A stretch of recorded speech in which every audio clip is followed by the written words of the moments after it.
আমরা Medinipur real estate অ্যাসোসিয়েশনের পক্ষ থেকে আমরা একটি মিটিং আয়োজন করেছিলাম কয়েকদিন আগেই। তাতে সহমত বেসিসে আমাদের সমস্ত সভ্য প্রপোজাল দেয় যে এই রকম মেদিনীপুর জেলায় যে বন্যায় দুর্যোগ এসেছে, সেই দুর্যোগে মানুষের সাহায্যার্থে এবং মানুষের পাশে দাঁড়ানোর দরকার, সেই হিসেবেই আমরা এই আয়োজন করেছি।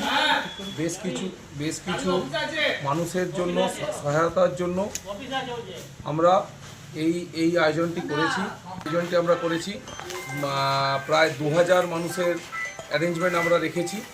আগামীকাল সকাল 9টায় আমরা আমাদের সভ্যগণ বেরোবে এবং এতে যেমন চিড়ে আছে, মুড়ি আছে, পাউরুটি আছে, কেক আছে, জল আছে, চানাচুর আছে, সঙ্গে পেঁয়াজ আছে এবং আমুলের দুধ আছে। এছাড়াও আমরা চেষ্টা করছি, আমরা তো টেকনিক্যালি অতটা মেডিকেলি এক্সপার্ট নয়, কালকে আমরা পৌঁছই মানুষের কাছে। ওনারা যদি আমাদের কাছে আপিল করেন পরবর্তী ক্ষেত্রে কোনো মেডিকেল টিম বা মেডিকেল ইকুইপমেন্ট বা ওষুধ, এইটা পরবর্তী ক্ষেত্রে আমাদের ইচ্ছে আছে ওই সব এলাকায় নিয়ে যাওয়ার। আপাতত কত মানুষকে ত্রাণ? প্রায় 2000-এর ওপর।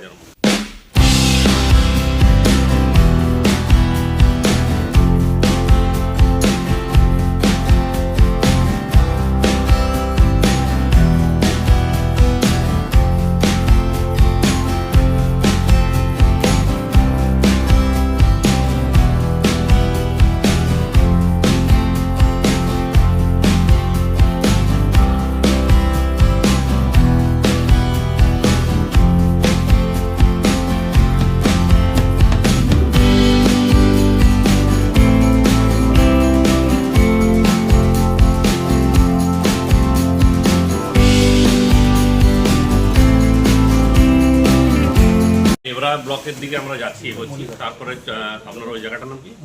মলিঘাটিতে যাচ্ছি। হ্যাঁ, এবং আরও কিছু জায়গায় আমরা যদি পাই সুযোগ, সেখান থেকে খবর পাই, আমরা বিভিন্ন জায়গায় যাব এবং সে চেষ্টা আমাদের আছে।